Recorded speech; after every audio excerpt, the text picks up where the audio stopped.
ಅನ್ವರ್ ಮಾಣಿಪ್ಪಾಡಿ 2 ಲಕ್ಷ ಕೋಟಿ ಹಗರಣ ಅಂತಿದ್ದಾರೆ. ಅಮಿತ್ ಶಾ ಆರ್ಎಸ್ಎಸ್ ನಡ್ಡಾಗೆ ಪತ್ರ ಬರೆದಾಗ ಸಿಬಿಐ ಯಾಕೆ ಕೊಟ್ಟಿಲ್ಲ? ಬಿಜೆಪಿ ನಾಯಕರನ್ನ ಪ್ರಶ್ನಿಸಿದ್ದಾರೆ ಸಚಿವ ಪ್ರಿಯಾಂಕ್ ಖರ್ಗೆ. ಎಲ್ಲ ತನಿಖೆ ಮಾಡಿಸೋಣ, ಮೂಡಾ ತನಿಖೆನೂ ಮಾಡಿಸ್ತಾ ಇದೀವಲ್ಲ, ಒಂದೊಂದಾಗಿ ತನಿಖೆ ಮಾಡಿಸೋಣ ಅಂತ ಸಚಿವ ಪ್ರಿಯಾಂಕ್ ಖರ್ಗೆ ಹೇಳಿದ್ದಾರೆ.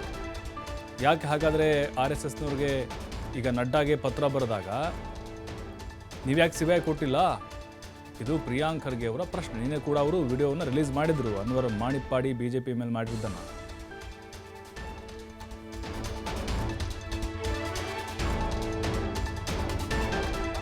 ಸದನದಲ್ಲಿ ಗದ್ದಲ ಆಗ್ತಾ ಇದೆ. ಈ ಬಗ್ಗೆ ಮಾತಾಡಲಿಕ್ಕೆ ಸಚಿವರಾದ ಪ್ರಿಯಾಂಕ್ ಖರ್ಗೆ ನಮ್ಮ ಜೊತೆ ಇದ್ದಾರೆ. ಸರ್, ಮಾಣಿಪ್ಪಾಡಿ ಮಾತನಾಡಿದಂಥ ವಿಡಿಯೋಗಳಿಗೆ ಸಂಬಂಧಪಟ್ಟಂತೆ ಬಿಜೆಪಿ ರಾಜ್ಯಾಧ್ಯಕ್ಷರಾದ ವಿಜಯೇಂದ್ರ ಅವರು ನಾವು ಎಲ್ಲ ತನಿಖೆಗೂ ಸಿದ್ಧ ಅಂತ ಹೇಳಿದ್ದಾರೆ.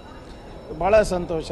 ತನಿಖೆ ಆದಮೇಲೆ ಎಲ್ಲ ಗೊತ್ತಾಗ್ತದೆ. ಆದರೆ ತನಿಖೆಗಿಂತ ಮುಂಚೆ ಅನ್ವರ್ ಮಾಣಿಪ್ಪಾಡಿಯವರು ಮೊನ್ನೆ ಏನು ಹೇಳಿದ್ರು, ನನಗೆ ಗೊತ್ತಿಲ್ಲ, ನನಗೆ ನೆನಪಿಲ್ಲ ಅಂತ ಹೇಳಿದ್ರು. ಹೌದಾ ಇಲ್ವಾ? ನಿಮ್ದೆಲ್ಲ ಸುದ್ದಿವಾಹಿನಿಗಳಲ್ಲೂ ಬಂದಿದೆ. ಇವತ್ತು ನಿನ್ನೆ ಏನು ಹೇಳ್ತಾರೆ, ಇಲ್ಲ ಅವ್ರು ಬಂದಿದ್ದು ನಿಜ, ನನಗೆ ಪರೀಕ್ಷೆ ಮಾಡ್ತಾಯಿದ್ರು, ನನಗೆ ಟೆಸ್ಟ್ ಮಾಡ್ತಾಯಿದ್ರು. ಏನಕ್ಕೆ ಟೆಸ್ಟು? ಭೇಟಿನೇ ಆಗಿಲ್ಲ ಅಂದವರು ಈಗ ಪರೀಕ್ಷೆಗಿಳಿದಿದ್ದಾರೆ. ಇವತ್ತು ವಿಜೇಂದ್ರ ಅವರು ಉತ್ತರ ಕೊಡಬೇಕಾಗ್ತದಲ್ಲ, ಯಾಕೆ ಪರೀಕ್ಷೆ ಮಾಡಿದ್ರು, ಏನಕ್ಕೆ ಹೋದರು. ಆಮೇಲೆ ಇವ್ರು ಯಾರು ಪರೀಕ್ಷೆ ಮಾಡೋಕ್ಕೆ? ಇವರೇನು ಶಾಸಕರಿದ್ರ, ಆವಾಗ ಸಂಸದರಿದ್ದ? ಇದು ಒಂದು ಆಯೋಗದ ಅಧ್ಯಕ್ಷರಿಗೆ ಇವರು ವಿಚಾರಣೆ ಮಾಡೋದೇನಿದೆ, ಪರೀಕ್ಷೆ ಮಾಡೋದೇನಿದೆ, ಮತ್ತು ಏನು ಅನಿವಾರ್ಯತೆ ಏನಿತ್ತು ಪರೀಕ್ಷೆ ಮಾಡೋದು? ಸೊ ಬಹಳ ಸರಳವಾದಂಥ 2-3 ಪ್ರಶ್ನೆ ನಮ್ಮದು. ಒಂದನೇದು, ನೀವು ಅನ್ವರ್ ಮಾಣಿಪ್ಪಾಡಿ ರಿಪೋರ್ಟನ್ನು ಒಪ್ತೀರಾ? 2 ಲಕ್ಷ ಕೋಟಿ ರೂಪಾಯಿದು ಹಗರಣ ಅಂತ ಅವ್ರು ಹೇಳ್ತಾ ಇದ್ದಾರೆ. ಎರಡನೇದು, ಪ್ರಧಾನಮಂತ್ರಿ ಮೋದಿಗೆ, RSS ಅವರಿಗೆ, ಅಮಿತ್ ಶಾ ಅವರಿಗೆ, ನಡ್ಡಾ ಅವರಿಗೆ ಇವರು ಪತ್ರ ಬರೆದು ತನಿಖೆ ಆಗಬೇಕು ಅಂದಾಗ ಇವರೇ ಯಾಕೆ CBI ಕೊಟ್ಟಿಲ್ಲ? ಮೂರನೇದು, ವಿಜೇಂದ್ರ ಅವರು ಯಾಕೆ ಪರೀಕ್ಷೆ ಮಾಡೋಕ್ಕೆ ಹೋದ್ರು? ಅವರಿಗೆ ಎಲ್ಲ ತನಿಖೆನೂ ಮಾಡಿಸ್ತಾ ಇದ್ದೀವಲ್ಲ, ಮೂಡನೂ ಮಾಡಿಸ್ತಾ ಇದ್ದೀವಲ್ಲ.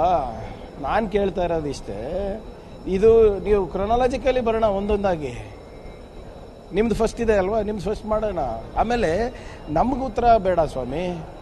ನೀವೇನು ಬೀದರಿಂದ ಚಾಮರಾಜನಗರ ತನಕ ಹೋರಾಟಕ್ಕೆ ಇಳಿದಿದ್ದೀರಲ್ಲ, ವಕ್ಫ್ ರೈತರ ಕಣ್ಣೀರು ಒರೆಸ್ಲಿಕ್ಕೆ, ಹಿಂದೂಗಳ ಆಸ್ತಿಗಳನ್ನು ಸಂರಕ್ಷಣೆ ಮಾಡೋಕ್ಕೆ ನೀವು ಯಾಕೆ ದುಡ್ಡು ಕೊಡೋಕೆ ಹೋಗಿದ್ರಿ ಅಂತ ದಯವಿಟ್ಟು BJP ಕಾರ್ಯಕರ್ತರಿಗೆ ತಿಳಿಸ್ಬೇಕಾಗ್ತದೆ. ನೀವು ಏನು ಬೀದರಿಂದ ಚಾಮರಾಜನಗರಿಗೆ ಹೋರಾಟ ಮಾಡೋಕ್ಕೆ ಸಿದ್ಧರಾಗಿದ್ದಾರಾ, ಅದು ಯಾಕೆ ಮಾಡ್ತಾ ಇದ್ದೀರಾ? ಅದನ್ನು ಜನರು ಕೇಳ್ತಾ ಇದ್ದಾರೆ, ಪ್ರಶ್ನೆ ಮಾಡ್ತಾ ಇದ್ದಾರೆ.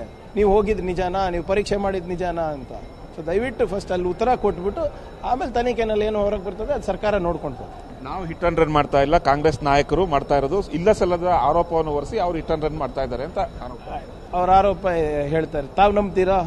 ನಿನ್ನೆ ಎಲ್ಲಾನು ವಿಡಿಯೋಗಳಾಗಿರ್ಬೋದು, ಪತ್ರಿಕೆಗಳಲ್ಲಿ ಬಂದಿರೋದು ಹೇಳಿರ್ಬೋದು, ಬಹಿರಂಗ ಮಾಡಿದ್ವಿ. ಒಂದನ್ನು ಡಿನೈ ಮಾಡಲಿ. ಬಿಜೆಪಿ ನಾಯಕರು ಪ್ರಿಯಾಂಕ್ ಖರ್ಗೆ ಅವ್ರನ್ನ ಟಾರ್ಗೆಟ್ ಮಾಡ್ತಾ ಇದ್ದಾರೆ ಸರ್ ಈ ವಿಚಾರದಲ್ಲಿ. ಎಲ್ಲ ವಿಚಾರದಲ್ಲೂ ಅಲ್ಲ. ಇದ್ರೆ ಹೊಸದೇನಿದೆ ಇವರೇ? ಹೊಸದೇನಿದೆ ಹೇಳಿ?